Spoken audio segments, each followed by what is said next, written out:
Olá, começamos agora, vamos falar de... E o assunto hoje é o namoro. Para falar sobre esse assunto, convidamos a psicóloga Onédia Viotti, a Sheila Higler, da agência Par Ideal, o professor Carlos Alberto Balhana, antropólogo da Universidade Federal do Paraná, e o publicitário Daniel Fila, especialista em redes sociais. Obrigado a todos pela presença aqui com a gente. Antes de começar a conversar com vocês, eu quero que vocês acompanhem aqui algumas entrevistas que nós fizemos nas ruas a respeito do namoro, o que as pessoas pensam sobre o namoro. Vamos lá. O namoro hoje em dia define em curtição. É melhor ficar solteiro e curtir do que namorar. Eu acredito que namorar seja a melhor opção. Ninguém quer nada sério. Ninguém leva a sério. Ninguém, é mais curtição, balada, essas coisas. Não adianta eu ir procurar um namorado numa balada. Daí você não vai encontrar mesmo. Você tem que achar uma pessoa que te acompanhe e queira o mesmo motivo. Tem que acompanhar o outro, ser literalmente cúmplice. Infelizmente, os homens não sabem mais chavecar. O antigo chaveco não existe mais. Não tem mais aquele encontro. Você não sabe mais se o homem é bom de conquista ou não. Eu acho que o namoro sempre vai fazer parte da vida das pessoas, né? Agora, como que vai ser esse namoro, isso fica por conta deles. As pessoas não levam muito a sério, né? Querem uma coisa mais rápida, mais passageira. Não é o meu caso, eu namoro há 8 anos já. 8 anos? Quando eu falo, as pessoas ficam chocadas, assim. Mas eu vejo muito, assim, até as minhas amigas, é mais ficar pegação mesmo. Pois é, mais pegação, cada um tem uma opinião a respeito do namoro. Eu gostaria de ouvir aqui a Onédia a respeito dessa coisa, o namoro, o que é esse namoro que a gente vê hoje, que a gente vive hoje? É só pegação, como alguns dizem? Outra reclamou que os homens não têm mais aquela coisa do namoro, provavelmente ela se referiu ao namoro mais antigo. Qual é o seu ponto de vista, Onédia? Obrigado pela sua presença aqui com a gente. Obrigada pela oportunidade. Namoro é o mesmo significado de sempre, né? Se a gente for ver o significado no dicionário, é deixar alguém feliz, compartilhar, buscar estar de bem, fazer o outro estar de bem. O que a gente ouviu aí são várias opiniões, né? Algumas se referindo àquela forma do namoro mais romântico e outras nesse namoro que é quase uma coisa racional, né? Só o ficar, sem compromisso. Mas parece-me que a maior queixa aí é a falta de comprometimento das pessoas. O que as pessoas querem e o que esperam. E os problemas daí vêm da forma como você também faz essa escolha. Quem você busca para compartilhar e viver esses momentos com você? Quem você acha que está disposto ou está comprometido querendo algo em comum como você? Né? Assumir um relacionamento, simplesmente se conhecer. Uma pessoa aí falou da rapidez, da pressa, né? Parece que aquele ritual que tinha antes, o flerte, a serenata, desde os tempos mais antigos, né? O pedido de namoro, o noivado, toda essa ritualização até chegar ao casamento, que parece que foi deixado de lado, hoje vai no ficar ou morar junto, então queima-se etapas onde as pessoas nem se conhecem tão bem. Porque o namoro seria exatamente também esta fase de você conhecer como o outro é. É o que eu busco para ter alguém do meu lado? Essa pessoa vai ao meu encontro? Posso ser feliz? Quero compartilhar um tempo longo da minha vida com essa pessoa? E não existe mais esse enamorar, então? Parece que essa fase do conhecer-se, ela está deixada de lado. Vai-se mais aos finalmente.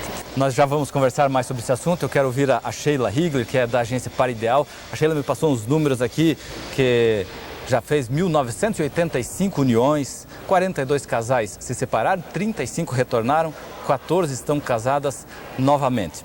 Você acabou, ao longo de 19 anos, se tornando uma especialista nessa área de namoro, de casamentos. Qual é a sua visão? O que você pensa sobre esse namoro? Olha, isso que o pessoal falou na entrevista realmente é verdade. Essa entrevista que vocês fizeram na rua e o que ela falou também. Quando o pessoal vem me procurar, eles dizem não é na balada que eu vou encontrar alguém. Deve ter várias pessoas que realmente querem um relacionamento sério, mas quem está lá está para se divertir. Você encontra alguém na rua ou nas redes sociais, você não sabe quem é quem. eu já me cansei de me divertir, de ficar, agora eu quero um relacionamento sério. Eu quero encontrar alguém para namorar com tudo que eu tenho direito, para conhecer essa pessoa, para alguém que seja, as mulheres querem um homem que seja cavalheiro, romântico, que ainda mande flores, os homens querem uma mulher companheira para todos os momentos, então querem voltar àquele namoro antigo para se conhecerem bem e, se realmente der certo, casar ou viver junto, mas com o conhecimento. Então as pessoas estão cansadas desse ficar, desses namoros descartáveis. Isso por um tempo até talvez seja interessante. Depois as pessoas se cansam e quando elas chegam até mim, elas não querem mais isso. Pois é, mas aí nós já estamos falando de pessoas de uma idade um pouco mais... Não, que já passou não. dos 30, dos 40 ou não? Veja, até vem moços na faixa de 20, 21, 22 anos que reclamam muito que as moças hoje não querem mais namorar. E você sabe que está difícil fazer com que as moças jovens queiram um compromisso sério. O que eu percebo que os homens estão querendo mais cedo do que as mulheres um namoro sério. As mulheres começam aos 28, 29, 30 anos só querem um namoro sério. Primeiro elas querem se estabilizar profissionalmente, comprar o seu imóvel, seu carro, viajar. Para daí, quando elas já conseguiram tudo o que elas queriam na sua vida profissional, daí sim elas querem encontrar alguém para casar, para ter filhos e formar uma família. É um longo caminho, né? Exatamente. Tá bom, deixa eu ver aqui do ponto de vista da antropologia, professor Carlos Alberto Baliana. Como é que a gente... Obrigado pela sua presença aqui também. Eu gostaria que o senhor falasse para a gente que, como é que, do ponto de vista da antropologia, o que mudou tanto? Óbvio que mudou e que vai mudar muito mais ainda, mas dá para a gente remeter lá ao passado, como eram os relacionamentos e trazer para o que é hoje? Baseado nas sociedades nossas contemporâneas, muitas coisas foram descartadas com o processo evolutivo, com a globalização que foi dito.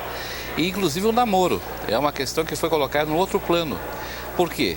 O temor de guerra, o temor do amanhã, a família que se desestrutura para o fator trabalho, sociabilidade diferenciada na atualidade, faz com que o adolescente, que é o propagador dessa frase namoro, entre em crise.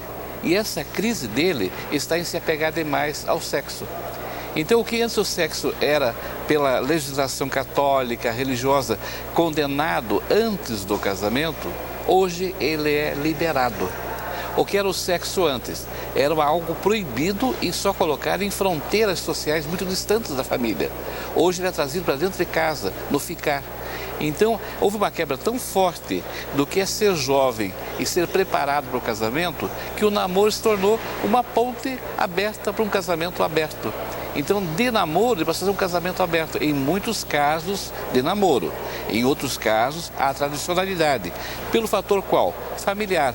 A pessoa ainda leva a esperança de que, ficando num namoro sério, respeitado, ela possa manter ainda os vínculos que aprendeu com os pais. Mas boa parte do desmantelamento da noção de namoro veio dessa licenciosidade do sexo, e que é uma questão normal. A sociedade teria que abrir mão de conceitos pesadíssimos que ela trouxe da idade medieval, que ela trouxe de idades muito antigas, em que houve também liberalidades muito grandes também, mas também houve depois verdadeiros ostracismos para se captar de volta o domínio sobre o humano. Então hoje, a psicologia no fundo aprova a liberdade sexual, que é o que sempre o ser humano buscou, que quantos problemas neurológicos, neurofisiológicos foram criados por estagnação da atividade normal da sexualidade, por fatores simplesmente filosóficos, teológicos, né? Então, de uma certa forma, a antropologia contempla tudo isso que está acontecendo e ela não pode modificar. É uma ciência explicativa, é uma ciência que determina espaços na história do comportamento humano. E ela vem com a maior naturalidade, tanto o namoro formal, que ainda continua existindo, como o namoro informal. E quanto às questões que a senhora falou, da idade mais tardia, realmente ocorre. A gente percebe isso e denota, realmente está ocorrendo tudo isso, né? É verdade. Deixa eu ouvir aqui o Daniel Fila, que é publicitário e trabalha com as redes sociais, especialista em redes sociais.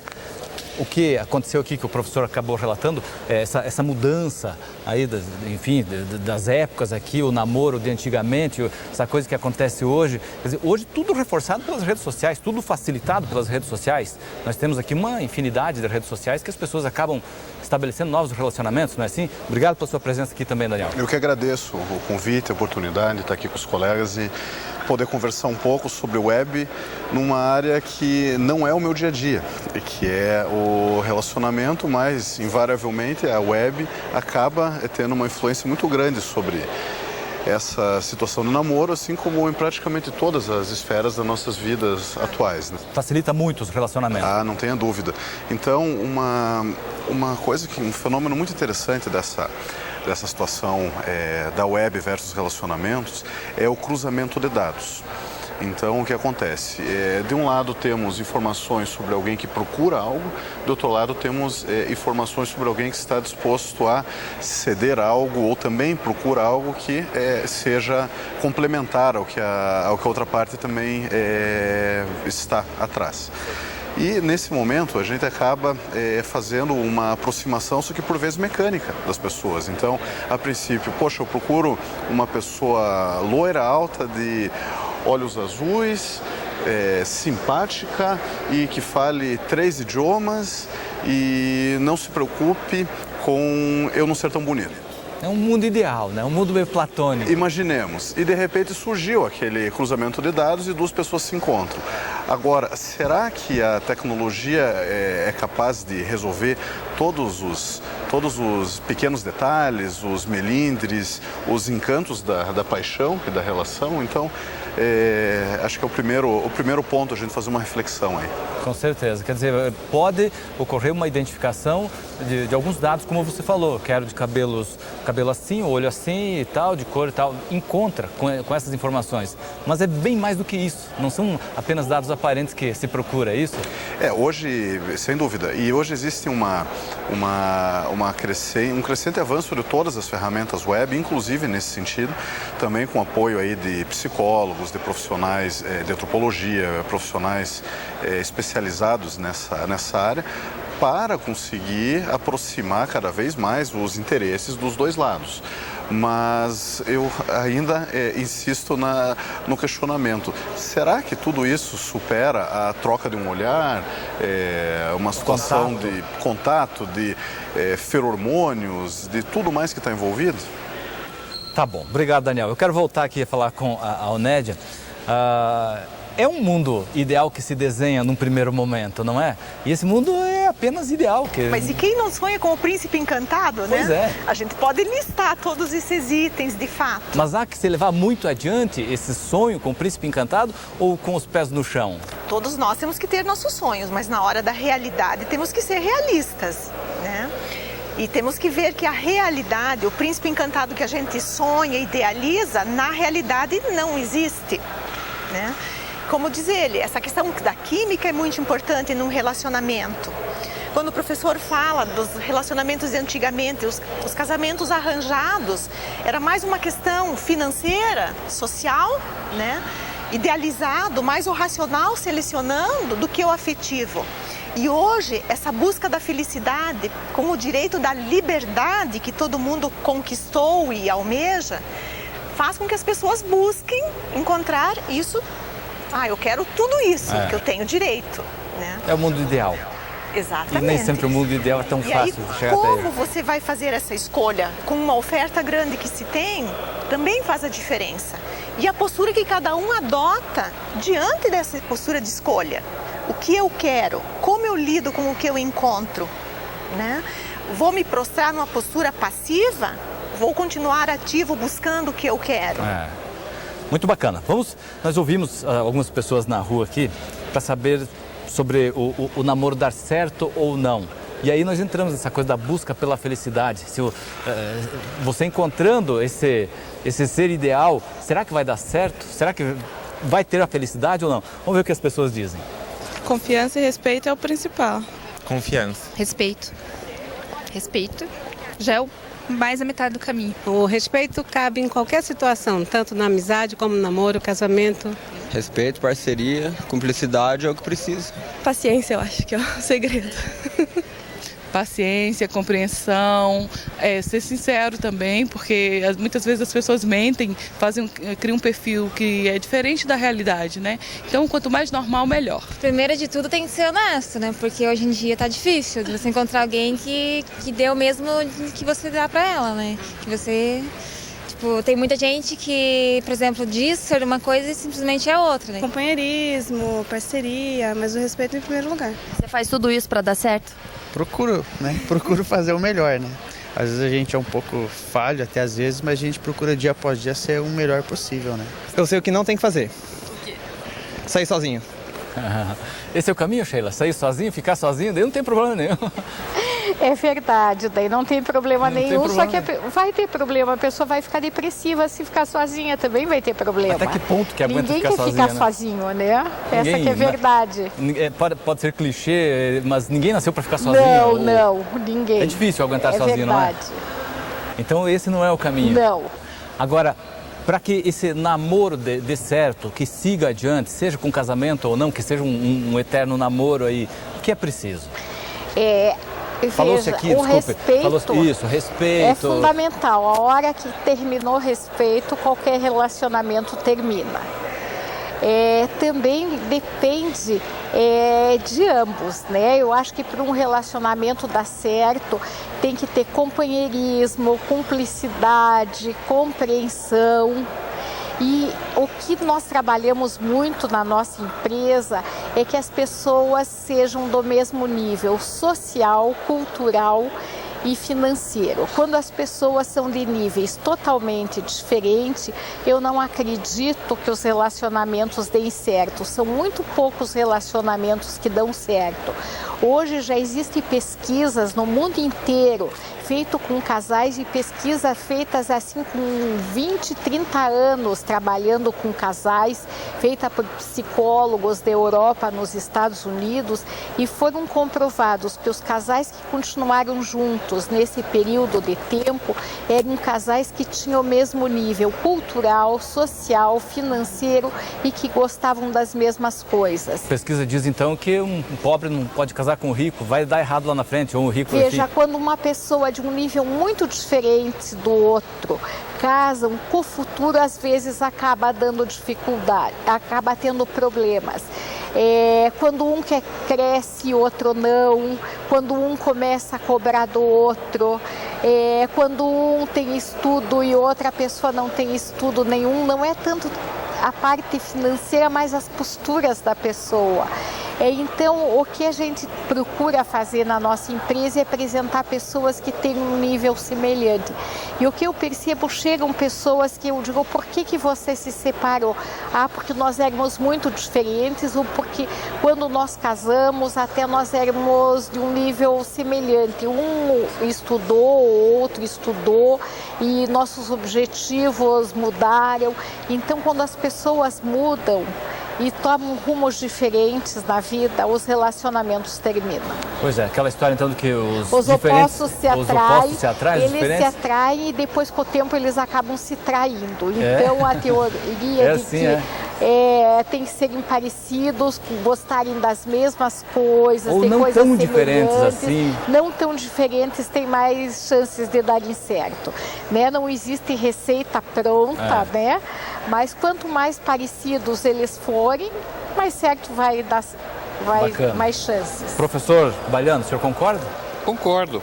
Essa fidelidade a situações semelhantes permite que flua melhor o ego sum de cada um, né? A sua exposição seja mais clara e forme uma unidade, que é a busca de um casal, sempre buscar unidade de pensamento, de sentimentos, eliminando as diversidades que no começo de todo casamento ou de todo namoro tem ação. Porque na horizontalidade das ações é que vai ocorrer as coisas, em planimetria igual, de paz, de compreensão, de solidariedade, né? Porque envolve redes sociais, envolve a família de um lado e o indivíduo do outro lado, ou envolve também a família de um lado e o indivíduo do outro lado, que tem influência sobre o casal. Né? Sobre os namorados também, a mesma coisa, pesa muito, não só talvez o status quo social igual, mas também como cada um se relaciona com a família. Um que se mal relaciona com a família, com o outro que se relaciona bem com a família, vai ter complexo de ambiguidade. Sim. Né? E daí cria a instabilidade, às vezes. Você é feliz com a família, eu não sou. Por que eu não sou? Como é que eu posso ser? E às vezes não consegue nem ser mesmo feliz com a família. E vai ser uma questão que vai levar anos a ser resolvida. Então, a semelhança de interesses, de status quo social, faz muito bem para a saúde da relação. Legal. Professor, nós fomos ouvir as pessoas sobre o namoro à distância. Nós vamos ver e ouvir o que essas pessoas dizem e na volta eu quero conversar aqui e voltar a conversando com o Daniel. Vamos ouvir o que as pessoas falaram aqui a respeito, então, do namoro à distância. Pode ser, pode funcionar, eu acho. Depende dos dois, né? Do tipo de relação que se tem. Tem alguns amigos que funcionou, que é melhor do que pessoalmente, né? Mas tem uma amiga minha que mora aqui, não é a mesma coisa, né? Mas muitas vezes dá mais certo do que você tá junto aqui direto. Acho que namoro em distância não dá certo, não. Eu não consigo, pelo menos. A distância não tem como. Se perto já é difícil, imagina a distância. Você namorando, conhecendo e convivendo com a pessoa já é difícil, você com um casamento, imagine um namoro virtual. Realmente você tem que conviver mesmo de pertinho, tendo a plena noção de quem que você está convivendo, saber quem são os pais, conhecer melhor a família, para você ter noção mesmo realmente da personalidade, do caráter e principalmente se tem Deus no meio, né? O contato face a face para a gente se conhecer e, sabe, é muito importante. O namoro tem que ser um conhecimento para um relacionamento sólido, como um casamento, ou mesmo que eles não acreditem no papel, mas que eles... Porque uma formação de família está envolvida também. Acho complicado, mas é possível. Se você ama mesmo, pode ser até onde tiver, é possível ter amor. Funciona, eu namorei 1 ano à distância. Eu namorei à distância e casei. Então, eu acho que funciona. Acredito que dá certo sim. Daniel, voltamos com você então, vamos falar sobre o namoro à distância. Como alguns falaram ali, uns acham que é possível, um diz que namorou 1 ano à distância, outro diz que não é possível. O que você pensa sobre esse relacionamento à distância? Obviamente pela internet, pelas redes sociais. É possível manter isso ou não? O que você pensa? A tecnologia, ela está aproximando as pessoas. Então, temos a oportunidade de trocar vídeos, trocar fotografias, trocar